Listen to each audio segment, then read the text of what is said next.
Olá, meus queridos, tudo bem com vocês? Eu espero que esteja tudo bem, sim. Hoje eu vou fazer esse vídeo a respeito das três mensagens angélicas. A igreja remanescente do tempo do fim, ela nunca esteve tão interessada nesses assuntos como nós estamos vendo nos dias de hoje. As três mensagens de advertência ao mundo. Seria a última mensagem de advertência. O remanescente e a sua missão. A missão do remanescente. Um remanescente ele foi chamado a fim de proclamar a verdade presente. Essa é a essência desse remanescente do tempo do fim.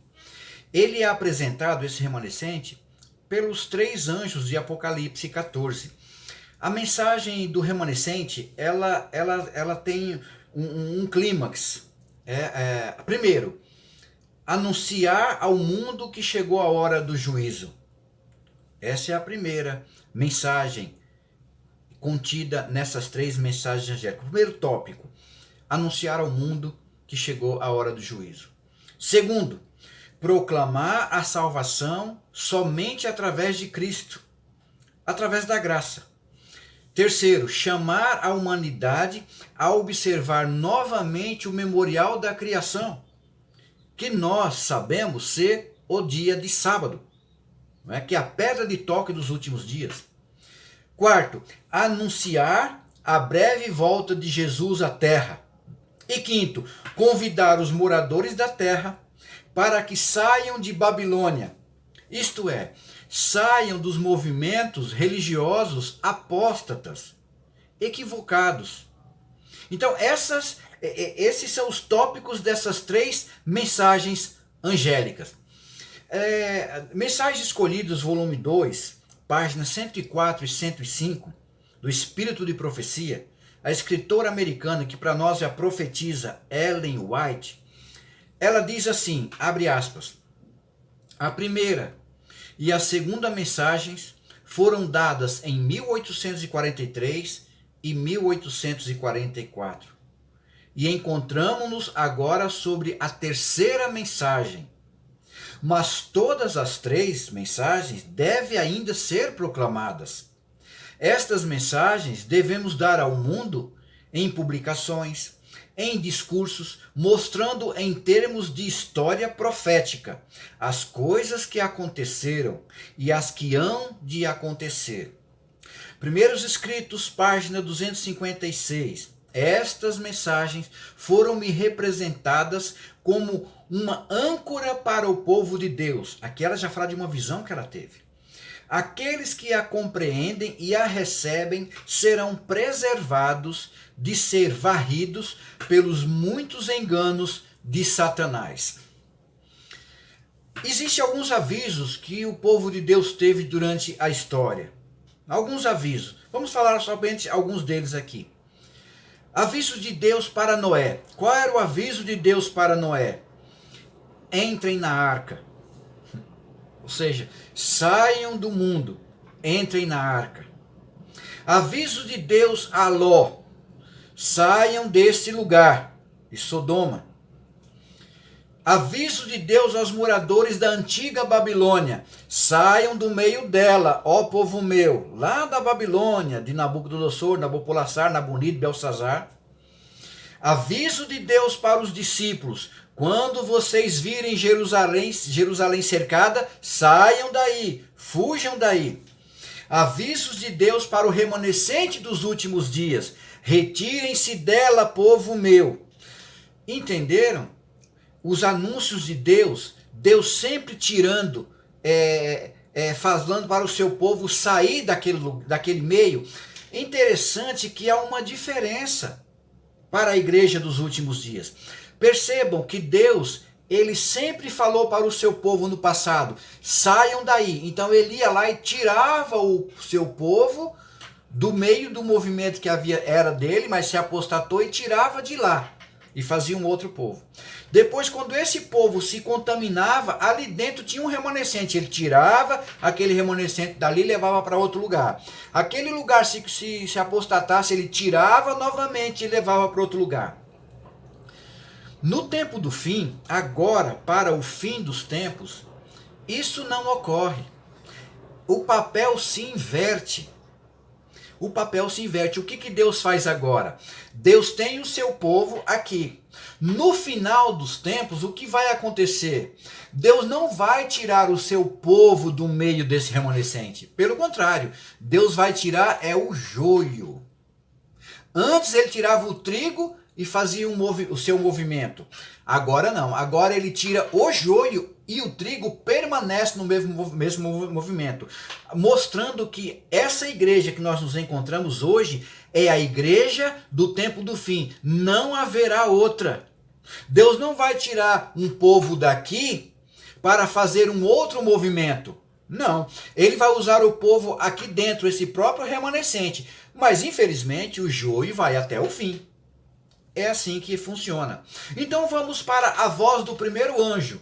Apocalipse 14, versículo 6, de 6 a 12, apresenta as 3 mensagens angélicas. Vamos para a primeira mensagem angélica. O primeiro anjo diz assim: vi outro anjo voando pelo meio do céu, tendo um evangelho eterno para pregar os que se assentam sobre a terra, e a cada nação, tribo, língua e povo. O que é esse evangelho eterno? Que evangelho eterno é esse? Primeiro, é o evangelho que foi pregado aos nossos primeiros pais no Éden, o evangelho da graça. Segundo, foi pregado aos filhos de Israel através de Abraão.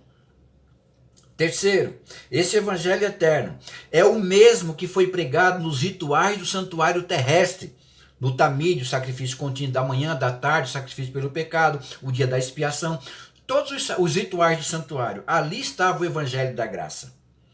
Quarto, foi pregado na cruz através de Cristo.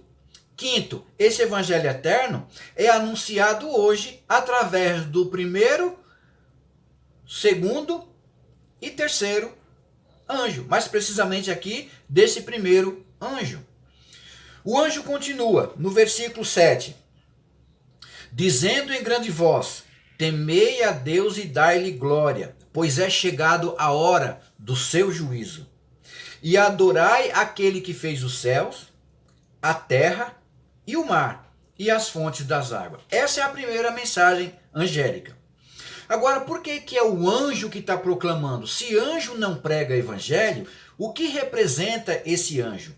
Anjo na profecia representa mensageiro. Então nós vemos aqui esses 3 anjos. A igreja remanescente do tempo do fim representa esse anjo. Anjo é mensageiro. Então as 3 fases da igreja remanescente no tempo do fim. Por que esse anjo está voando? Mostrando que a velocidade desse evangelho tem que ser constante. Nós temos que proclamar essa mensagem até se cumprir Mateus 24:14, que diz que a mensagem seria levada a todo mundo para testemunhar a todas as nações. Então viria o fim, que é esse evangelho eterno. Agora vamos esmiuçar alguns termos aqui desse texto de Apocalipse 14:7. Fala-se temer a Deus. Como é que eu temo a Deus? É ter medo de Deus? Não, nós sabemos que não. Temer a Deus representa ser obediente, que nós sabemos guardar os seus mandamentos. A hora do juízo. Isso significa que a profecia diz que iria chegar uma hora do juízo, que nós sabemos se cumpriu em 1844, mais precisamente no dia 22 de outubro, quando o santuário celestial começou a ser purificado, dando cumprimento então à profecia de Daniel 8, versículo 14, que diz: até 2.300 tardes e manhãs e o santuário será purificado. Do ano 457 a 1844, nós temos esses 2.300 anos, né? Que a Bíblia chama 2.300 tardes e manhãs. Tarde e manhã é um dia é 24 horas, um dia na profecia é um ano, então nós temos 2.300 anos. O texto não diz, adorai a Deus, mas adorai aquele, aliás, o texto não diz adorai a Deus, mas adorai aquele que fez o céu, e a terra e o mar, e as fontes das águas. O anjo chama os moradores da terra para adorarem a Deus como Criador e não apenas como um Deus sem função. Adorar a Deus, negócio muito vago. Não. Adorar a Deus, porém, um Deus Criador dos céus e da terra. Ele tem função. Esse Deus, ele tem função.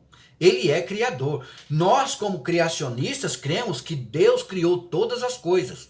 Do ex nihilo, do nada. Então, tudo que ele falou vinha à existência através da sua palavra. Então, Deus não precisou de uma semente para plantar e nascer a árvore. Ele criou a árvore para dar semente.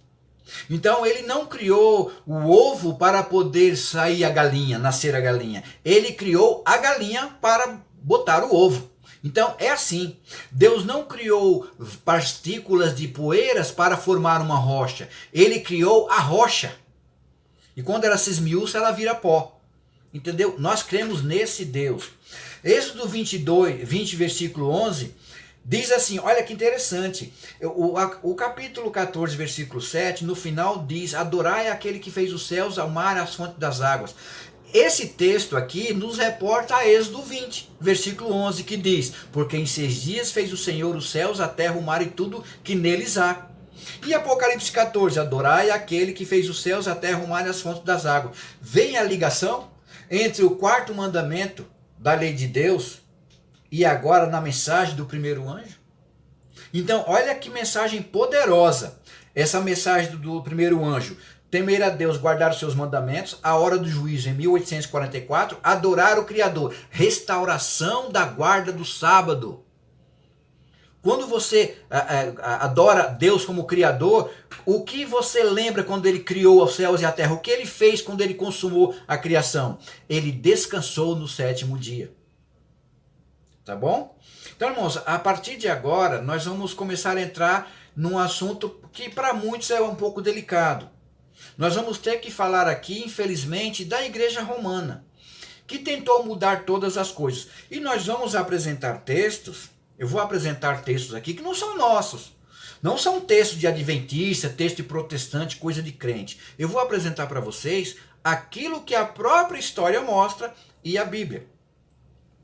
Nós cremos, nós adventistas, que seremos tratados como traidores do governo por causa da guarda do sábado. Na revista Eventos Finais, do ano 2017, diz assim, os que honram o sábado bíblico serão denunciados como inimigos da lei e da ordem. Serão acusados de deslealdade ao governo, a começar pelos Estados Unidos da América. Depois isso vai abraçar todo mundo. Ora, se a verdadeira adoração é caracterizada no tempo do fim pela observância do sábado, no que consiste a falsa adoração? Vamos ser coerentes, usar a razão. Se a verdadeira adoração consiste em guardar o sábado, o que consiste a falsa adoração? Seria um dia que viria de contraponto, uma contrafação, né? Então vejamos o que os outros 2 anjos dizem a respeito dessa falsa adoração. Vamos para a mensagem agora do segundo anjo. No segundo anjo, está em Apocalipse 14, versículo 8, que representa a igreja remanescente dos últimos dias, esse anjo, né? Seguiu-se o segundo anjo, dizendo, caiu a grande Babilônia, que tem dado a beber a todas as nações do vinho da sua prostituição. A segunda mensagem apresenta o povo de Deus denunciando Babilônia. Todos os movimentos religiosos equivocados, apostatados, caiu, ou seja, vai cair. Todos esses sistemas religiosos vão cair. Tudo que Deus não plantou será arrancado. Lembra do joio e do trigo? Tudo que Deus não plantou será arrancado, inclusive a falsa religião. Agora aqui fala do vinho de Babilônia. O que é vinho? Vinho, na profecia, representa falsa doutrina. Eu bebo, tomo um copo de vinho, dou para o outro beber, aquele se embriaga comigo e assim sucessivamente eu vou passando cálice em mão. Então todos estão bebendo do meu vinho. Então aqui fala que toda a nação, todo o mundo que beber do vinho de Babilônia, que nós vamos ver aqui, infelizmente é o poder papal, todas as nações que beberam desse vinho, inclusive as religiões falsas, irão cair. A queda de Babilônia começa com a mãe. A Bíblia fala a mãe, a grande, a mãe das meretrizes. E envolve todo o sistema religioso falso de adoração. O vinho da prostituição são as falsas doutrinas que ela tem dado a beber a todas as nações. Um exemplo aqui do vinho de Babilônia. Um dos vinhos de Babilônia é o purgatório. Aonde existe na Bíblia um versículo sequer que apresente uma doutrina que é chamada de purgatório? Não existe. Isso é um dos vinhos de Babilônia. Segundo, confissão de pecado ao clero romano. Aonde é que está escrito na Bíblia que eu tenho que me ajoelhar diante de um ser humano, sacerdote, seja ele qual for, pastor, padre, quem for, e confessar os meus pecados? Meus pecados eu confesso a Deus, em nome de Jesus. Jesus é o meu mediador. É claro, se eu pecar contra um irmão meu, falar mal, ofender algum irmão, eu devo pedir perdão a ele. Mas os pecados para com Deus e até mesmo para com o meu próximo, se eu confessar a ele, eu também tenho que confessar a Deus e pedir perdão a Deus. Então esse é o segundo vinho. Terceiro vinho, a guarda do domingo como um dia sagrado. Aonde é que está escrito na Bíblia isso? Que o domingo é um dia sagrado? Em lugar nenhum. Muito pelo contrário. Ela condena esse dia, né? O domingo no inglês é Sunday. Sun é sol, day é dia. Então aqui nós vemos aqui Baal, que eram os adoradores de Baal, que eram adoradores do Deus Sol. Que nós sabemos que por trás de tudo isso aí está Satanás. Quinto vinho de Babilônia. Tem muitos outros, mas eu vou falar aqui apenas esses 5. Imortalidade incondicional da alma. Aonde é que está escrito na Bíblia que nós temos uma alma que sai do corpo? O corpo morre, mas a alma permanece viva. Ora, a alma somos nós. A alma que pecar, essa morrerá, então a alma morre. Nós somos alma. Então, quando uma pessoa morre, morreu a alma. O que sai para Deus, o que volta para Deus, é o fôlego de vida. Psique é o fôlego de vida. A vida que Deus deu, ele retirou para ele. Só que esse fôlego de vida não é nada pensante, que fica pensando em algum lugar na eternidade. Não, simplesmente acabou. Na ressurreição, esse espírito, esse fôlego de vida volta novamente para a terra e a terra vai dar conta dos seus mortos. É assim que diz Isaías 26:19, só você ler lá. Babilônia, Jeremias 51:17, falando da antiga Babilônia, olha que interessante para a Babilônia dos dias de hoje. Diz assim, abre aspas, Babilônia era um copo de ouro na mão do Senhor, o qual embriagava toda a terra. Do seu vinho beberam as nações, por isso enlouqueceram. Interessante que lá na época de Belsazar usou os utensílios da casa de Deus, né? Os utensílios de ouro para beber vinho. E hoje, essa mesma Babilônia é vista com um cálice na mão, com alguma coisa dentro que ele dá para as pessoas beberem também. É interessante, não é? A Bíblia chama Babilônia de a mãe das meretrizes. Eu vou colocar aqui, irmãos, eu vou ler para vocês, se vocês quiserem anotem aí, depois vocês podem até procurar nos livros deles, nos livros da Igreja Católica. Credo do Papa Pio IV, Joseph de Bruni, Catholic Belief, página 253, diz assim, palavra deles, reconheço a Santa Igreja Católica Apostólica Romana como a mãe e soberana de todas as igrejas. O que Apocalipse diz? Mãe das meretrizes. Meretrizes são filhas. Ora, se essa mãe, Babilônia, é uma prostituta, logo suas filhas, na profecia, também seriam prostitutas. E aqui ele diz, olha, reconheço a Igreja Católica como mãe de todas as igrejas. Seria mãe das meretrizes? A taça de ouro na mão da meretriz. Em 1825, o Papa Leão XII cunhou uma medalha, onde de um lado estava a sua imagem e do outro a imagem da igreja romana, simbolizada, preste atenção, simbolizada por uma mulher de um lado da moeda, segurando uma cruz numa mão e um cálice de ouro na outra. Então a profecia se cumpre neles mesmos. Nós não precisamos aqui falando coisas, inventando coisas de crente, de adventista, de qualquer outra igreja protestante, que creio também, que creem como nós. Não, infelizmente você pode pesquisar na internet, vai lá, pesquise, a moeda do Papa Leão XII. Você vai ver isso aí. João, agora no Apocalipse, ele vê a religião romana como um reavivamento da antiga Babilônia. Pois assim como Babilônia, lá no passado, reclamava para si um único sacerdócio, assim também faz o romanismo hoje. Roma também reclama para si jurisdição universal e submissão, exatamente como fazia a antiga Babilônia. Agora vamos para a voz do terceiro anjo. O primeiro anjo já vimos, o segundo anjo começando a denunciar Babilônia, e agora vamos para a voz do terceiro anjo, que apresenta mais erros de Babilônia e o que eles mesmos dizem para cumprir a profecia. A voz do terceiro anjo, Apocalipse 14, 9 e 10, diz assim: seguiu-se a este o terceiro anjo, dizendo: se alguém adora a besta e a sua imagem, e recebe a sua marca na fronte ou sobre a mão, também esse beberá do vinho da cólera de Deus, preparado sem mistura. Olha que mensagem poderosa aqui. Então vamos esmiuçar esse texto aqui. A besta.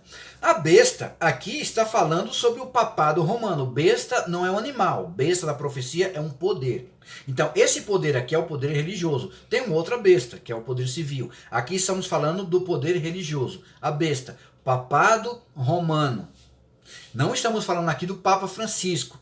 Esqueçam a pessoa de Francisco. Ele é um ser humano. Ele pode se converter a hora que ele quiser. Estamos falando do poder papal. É um sistema muito mais amplo ao qual ele está incluído ali. Aqui fala a imagem da besta. A imagem da besta é o Congresso americano, que vai fazer leis tão severas no decreto dominical como fazia a besta no passado, o poder papal. Então é a imagem dele. O que um fazia, o outro vai fazer. O que o papado romano fez no passado, o Congresso americano também vai fazer. Por isso que é como se fosse uma imagem daquele poder. A marca na mão. A mão, além de nós sabermos que representar o trabalho, irmãos, não tem nada a ver com chip. Muitas pessoas falando de código de barra, cartão Visa, que vai ser colocado um chip na mão direita. Não, esqueçam isso. Isso é um desvio de foco. Tá? Cuidado para que Satanás não enrede você por esse caminho. Aqui, mão representa também imposição. Aqui fala na marca sobre a fronte, né? A besta vai colocar, ela vai tentar, o poder papal, juntamente com o Congresso americano, através da lei dominical, vai tentar fazer com que o mundo aceite através da razão o decreto. Mas nós sabemos que nós não vamos aceitar. Então também vai ser colocado na mão. Mão representa imposição. Ora, eu tentei fazer vocês cumprirem a lei através da razão. Já que vocês não querem, vai através da imposição. Era assim que Roma fazia no passado. E assim que os Estados Unidos da América, para honrar o papado, com o dia de domingo, vai lançar o decreto dominical e vai fazer a lei também, através de imposição. E aliás, até com decreto de morte. Tá certo? Vinho da cólera de Deus. O vinho. Aqui, esse vinho aqui já não é mais falsa doutrina. Se está falando do vinho da cólera de Deus, está falando das pragas. Então, todos aqueles que continuarem adorando Babilônia e continuarem nesses movimentos, eles vão receber, vai ser derramado sobre eles essas 7 últimas pragas. Por isso que Deus fala, sai dela, povo meu, para não ser cúmplice nos seus pecados e para não incorrer nas suas pragas. Preparação, o preparado sem mistura, sem misericórdia.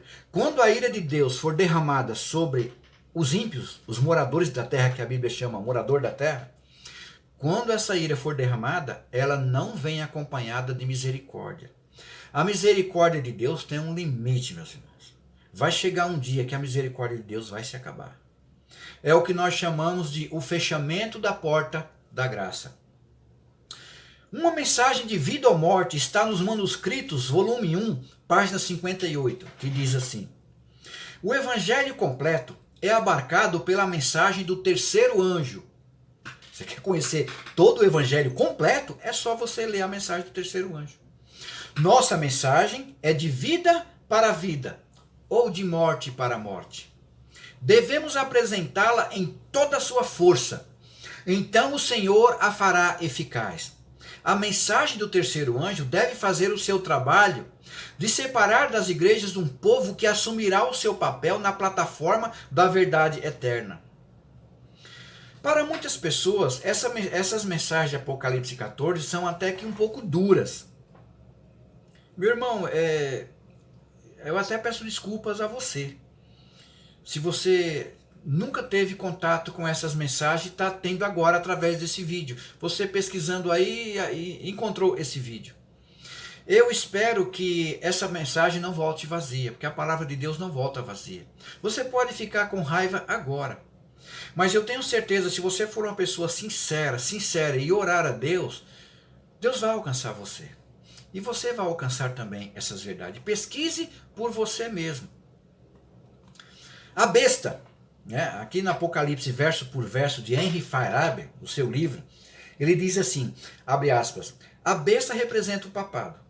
A imagem da besta representa outra entidade civil, religiosa e poder civil dominante. No caso, os Estados Unidos da América. E em oposição ao selo de Deus, que é o sábado, está a marca da besta, o domingo. Lembra? Se a verdadeira adoração tem a ver com o dia de adoração, a falsa também tem.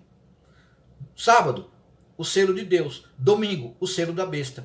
Contra o culto falso e idólatra, e contra essa marca, o decreto dominical, é que Deus envia essa solene mensagem do terceiro anjo.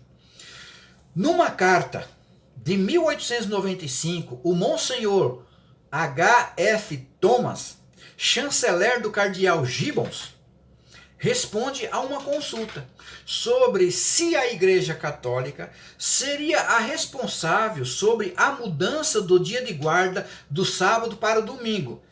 Então ele respondeu, 2 pontos. A partir de agora, meus irmãos, eu vou mostrar para vocês textos escritos pelo catolicismo romano.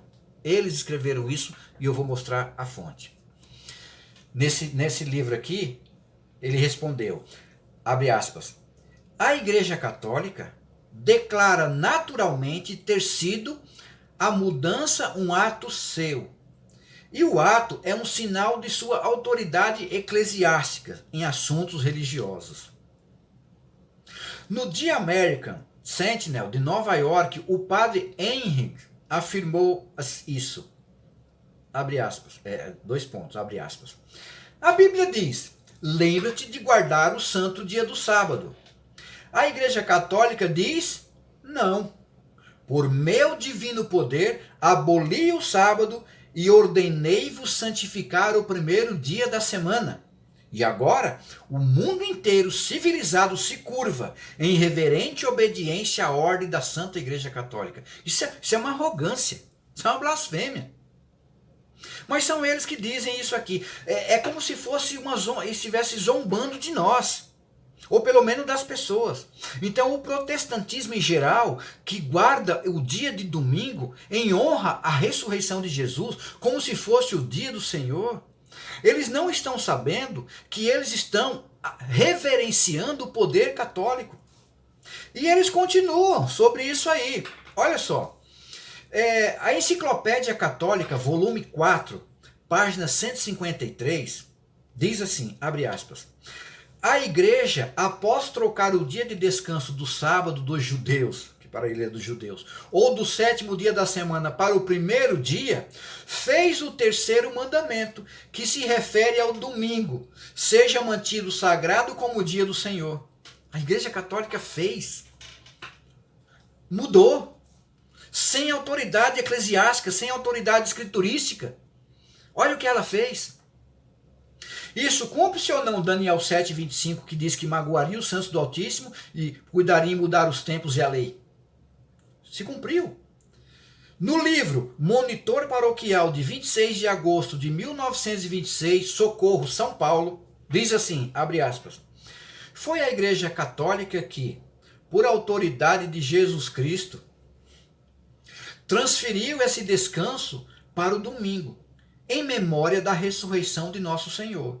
De modo que a observância do domingo pelos protestantes é uma homenagem que prestam, independentemente de sua vontade, à autoridade da Igreja Católica.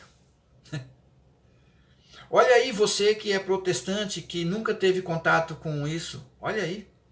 É como se fosse uma zombaria. É como se eles estivessem dizendo assim, vocês protestantes que criticam tanto a gente, vocês fazem o que a gente faz. Vocês adoram num dia equivocado como nós também. Em outras palavras, é isso que ele está dizendo, e vou dizer que é isso mesmo. Lá em Kansas City Catholic, 9 de fevereiro de 1893, que é um órgão oficial do cardeal Gibbons, né, o Catholic Mirror, de 23 de setembro de 1893, diz assim, abre aspas, a Igreja Católica, por sua própria infalível autoridade, criou o domingo como dia santificado para substituir o sábado da velha lei. A Igreja Católica, em virtude de sua divina missão, mudou o dia de sábado para o domingo. Divina missão? Aonde foi que eles acharam isso? O Catecismo Romano, você que já fez catecismo, você talvez possa se lembrar, senão você pode consultar lá. No Catecismo Romano, edição 1556, página 440, no parágrafo 5, 18, está escrito assim: a Igreja de Deus, porém, achou conveniente transferir para o domingo a solenidade a solene celebração do sábado. Ou seja, eles falaram assim, não, está escrito sábado na Bíblia, mas vamos fazer o seguinte, nós vamos decidir que a partir de hoje não é mais assim. A partir de hoje o que era sábado vai ser no domingo. Cumpre-se ou não Daniel 7,25? No Catholic Press, Sydney, da Austrália, 25 de agosto do ano 1900, está escrito assim, abre aspas, o domingo é uma instituição católica e sua observância só pode ser definida por princípios católicos. Do princípio ao fim das Escrituras, não é possível encontrar uma única passagem que autorize a mudança do culto público semanal do sábado do último para o primeiro dia da semana. É interessante, não dá para entender isso aqui, né? Eles estão dizendo que eles são infalíveis e é uma instituição católica, mas ao mesmo tempo eles dizem assim, não existe na Escritura nem um versículo que autorize essa mudança, mas nós mudamos. É impressionante um negócio desse. No Espelho Católico do dia 9 de setembro de 1893, é um documento chamado Espelho Católico, diz assim, abre aspas, daí a conclusão é inevitável.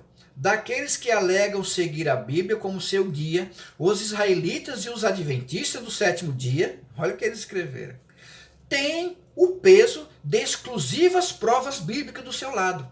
Mas os protestantes não têm nenhuma palavra bíblica em sua defesa para a sua substituição do sábado para o domingo. Parece que não sei se é demagogia, hipocrisia, uma contradição.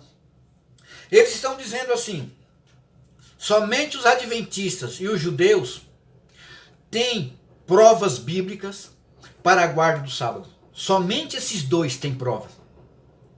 Os protestantes em geral não têm para provar o domingo. Mas por que eles continuam então guardando o domingo? Uma contradição, não é? O Biblismo, mais um livro católico, O Biblismo, página 106, do padre Dubois, de Belém, Diz assim: a Bíblia manda santificar o sábado, não o domingo. Jesus e os apóstolos guardaram o sábado, não o domingo.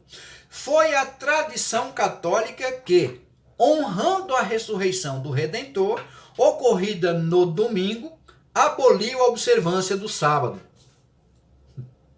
A igreja aboliu um mandamento. Meu Deus, isso é uma arrogância, é uma blasfêmia, né?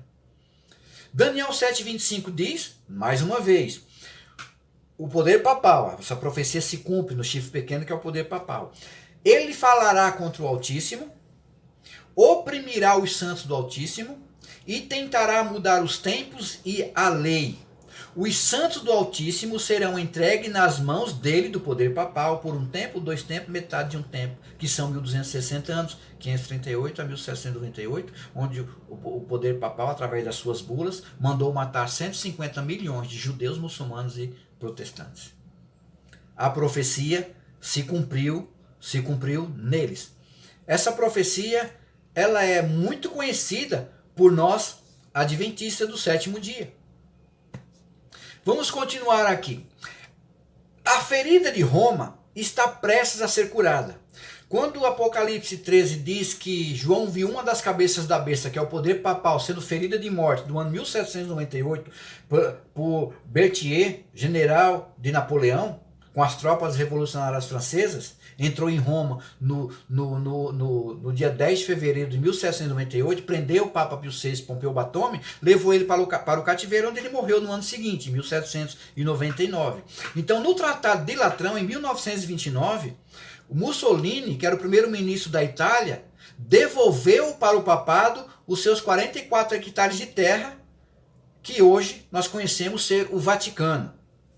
Então, o grande conflito, página 597, Ellen White falando da sagacidade da igreja romana, diz assim, abre aspas, a sagacidade e astúcia da igreja romana são surpreendentes.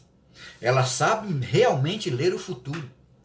Aguarda o seu tempo, vendo que as igrejas protestantes estão lhe prestando homenagem com o aceitar do falso sábado, que é o domingo, e se prepara para impô-lo pelos mesmos meios que empregou em tempos passados. A liberdade de consciência obtida a tão elevado preço não mais será respeitada. O que ela está dizendo aqui? Quando o Congresso americano, através das suas assembleias legislativas, promulgar leis que tentem mexer na nossa consciência quanto a respeito do dia de guarda, que nós sabemos ser o sábado, nós sabemos que nesse instante a hierarquia romana vai dar uma mão para o poder civil dos Estados Unidos da América. Então, naquele momento, surge a marca da besta. E a ferida que o papado teve em 1798 vai ser totalmente curada. E então virá o decreto de morte para aqueles que transgredirem esse dia e continuem observando o dia de sábado. Nós seremos chamados de hereges, como os protestantes do passado. Seremos chamados de dissidentes. O mundo inteiro vai odiar os adventistas do sétimo dia por causa da guarda do sábado. Hoje, só de nós falarmos isso, as outras igrejas já nos odeiam. Cristãos, os nossos maiores perseguidores não são os ateus, não. São os cristãos que se dizem cristãos, que nos atacam o tempo todo, dizendo que nós estamos guardando a lei dos judeus, estamos ainda vivendo no Velho Testamento. Olha o que Apocalipse 12, versículo 17 diz. Uma profecia que ainda não se cumpriu, mas está para se cumprir em breve. Apocalipse 12, 17 diz assim, abre aspas, irou-se o dragão, Satanás, contra a mulher, a igreja de Deus, e foi fazer guerra contra os restantes, o remanescente dessa igreja, de sua descendência. Quem são eles? Leiamos o resto aqui, vamos ver quem é. Quem é que Satanás está irado? Que igreja que Satanás está irado? Contra os que guardam os mandamentos de Deus e têm o testemunho de Jesus, que é o espírito de profecia. Então, com quem Satanás está irado? com todo que se professam ser cristão? Não.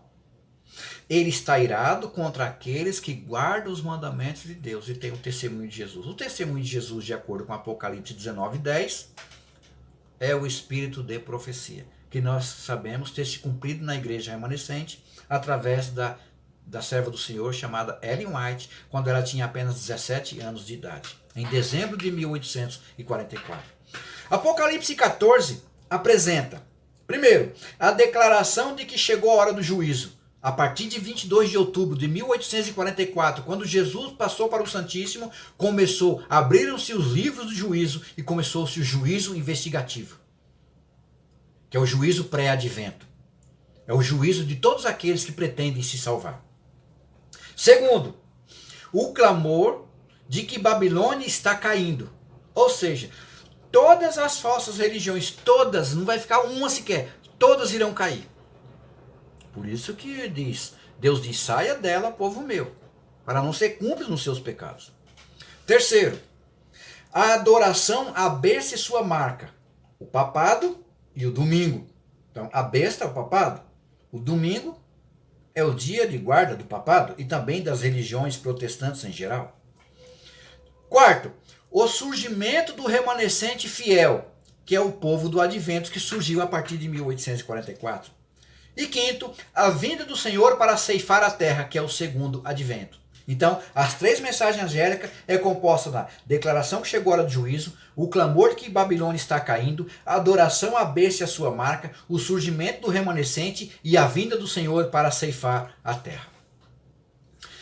Quando a mensagem do terceiro anjo for concluída, se cumprirá o restante da profecia, as duas colheitas.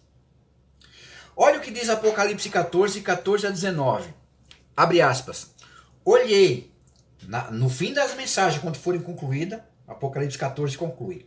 Olhei, e eis uma nuvem branca, e sentado sobre a nuvem, um semelhante a filho de homem, tendo na cabeça uma coroa de ouro, e na mão uma foice afiada. Jesus não vem com a foice. Mas na profecia aqui ele é apresentado como uma foice, porque chama-se ceifar, tirar o que é bom da terra. Outro anjo saiu do santuário gritando, toma a tua foice e ceifa, pois chegou a hora de ceifar, visto que a seara da terra já amadureceu.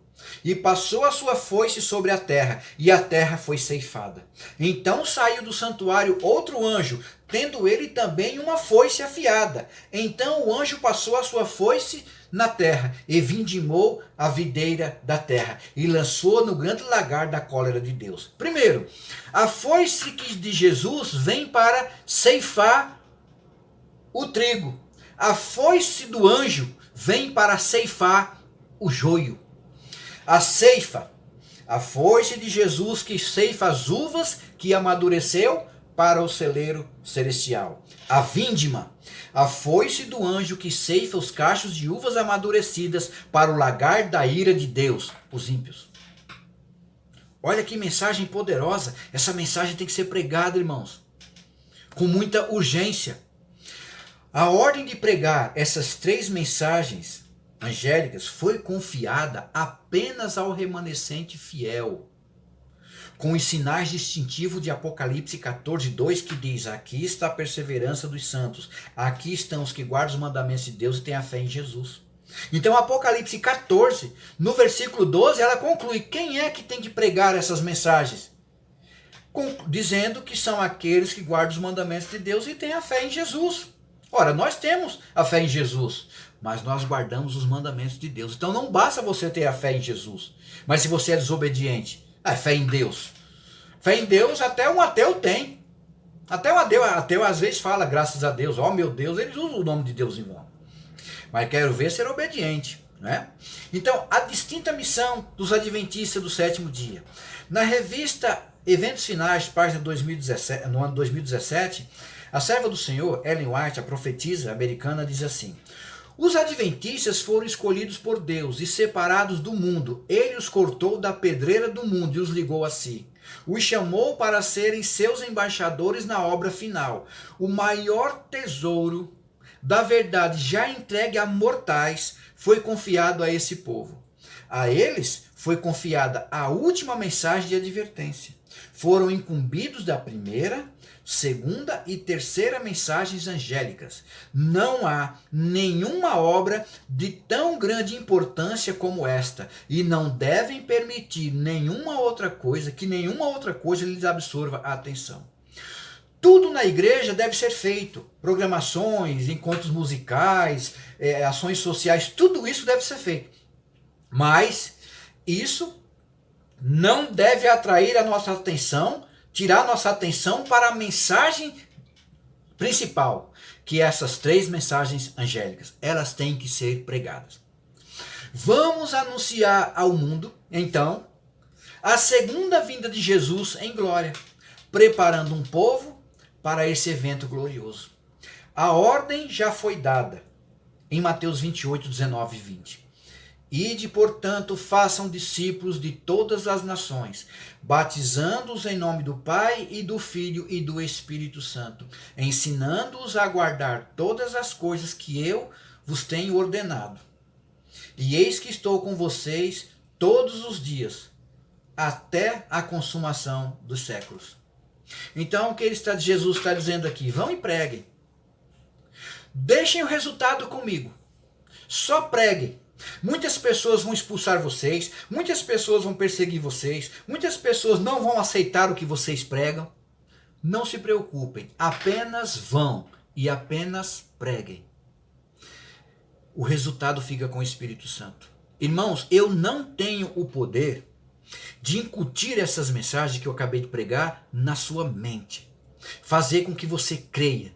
Eu não tenho esse poder. O único poder que Deus me deu foi de pregar.